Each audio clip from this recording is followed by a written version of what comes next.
देखिए अभी हमारे पास एक क्वेश्चन है,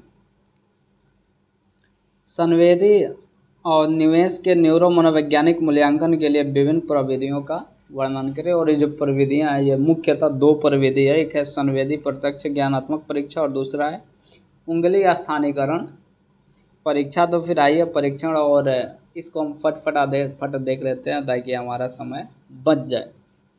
कुछ महत्वपूर्ण प्रक्रियाओं यथा प्रत्यक्षण, चिंतन, नियोजन तथा क्रियाओं की परिशुद्धता के लिए आवश्यक है कि विभिन्न ज्ञानेंद्रियों के माध्यम से प्राप्त होने वाली संवेदी सूचनाओं को ठीक ढंग से ग्रहण किया जाए। इस क्षेत्र में किए गए न्यूरो मनोवैज्ञानिक मापन में संवेदी क्षमताओं का बहुआयामी परीक्षा होता है। ऐसे में इस तरह के मापन के लिए कई विधियों एवं परीक्षणों का उपयोग किया जाता है, परंतु इसमें निम्नलिखित दो तुलनात्मक रूप से अधिक जो है वो लोकप्रिय हैं। पहला है संवेदी प्रत्यक्ष ज्ञानात्मक परीक्षा। रिटाल तथा क्लोब ने एक ऐसी परीक्षण विधि विकसित किया जिसके माध्यम से संवेदी प्रत्यक्ष ज्ञानात्मक क्षमताओं की जांच कर व्यक्ति के मस्तिष्कीय दुष्क्रियाओं के बारे में अनुमान लगाया जाता है। इस परीक्षा विधि में दृष्टि, श्रवण तथा स्पर्श के क्षेत्र में किए गए पार्श्वी तथा द्विपार्श्वी उत्तेजनाओं के बारे में व्यक्ति को बतलाना होता है।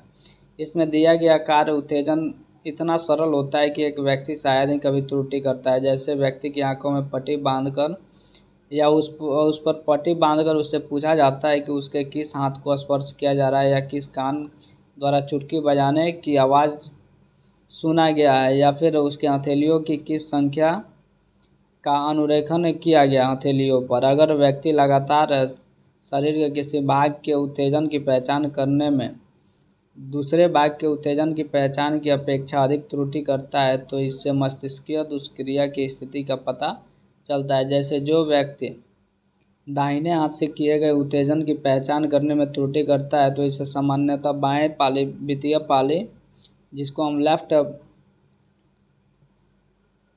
लेफ्ट पैरिएटल लोब के उत्तर केंद्रीय गाइरस यानी पोस्ट सेंट्रल गाइरस के क्षति होने का अनुमान लगाया जाता है। उसी तरह से दाएं तरफ से दृष्टि दोष से बाएं दृष्टि पाली में मस्तिष्कीय दोष का पता चलता है तथा दाएं कान द्वारा आवाज़ को संसाधित करने से कठिनाई से बाएं शंख पाली के सुपीरियर भाग में क्षति होने का अंदाज़ा लगाया जाता है।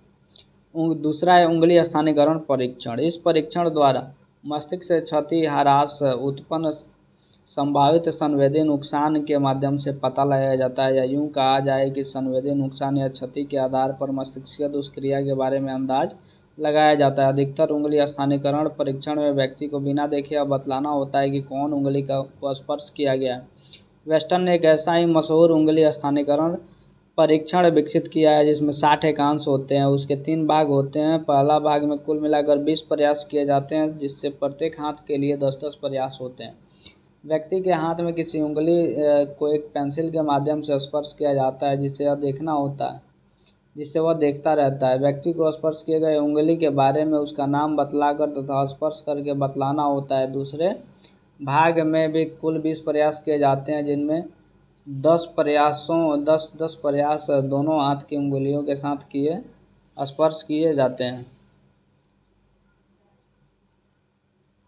इस भाग में व्यक्ति अपने हाथ की उंगलियों को नहीं देख पाता है तथा उसे स्पर्श किए गए उंगली के बारे में उसका नाम लेकर या उसे छूकर बतलाना होता है। तीसरे भाग में भी कुल 20 प्रयास किए जाते हैं, जिसमें 10-10 प्रयास प्रत्येक हाथ की उंगलियों के लिए दिए जाते हैं। इस भाग में व्यक्ति की नज़र से हाथ की उंगलियां ओझल होती हैं और उसके 2 उंगली को एक साथ स्पर्श किया जाता है, जिसके बारे में उन्हें उन उंगलियों का नाम लेकर उन्हें स्पर्श करके बतलाना होता है।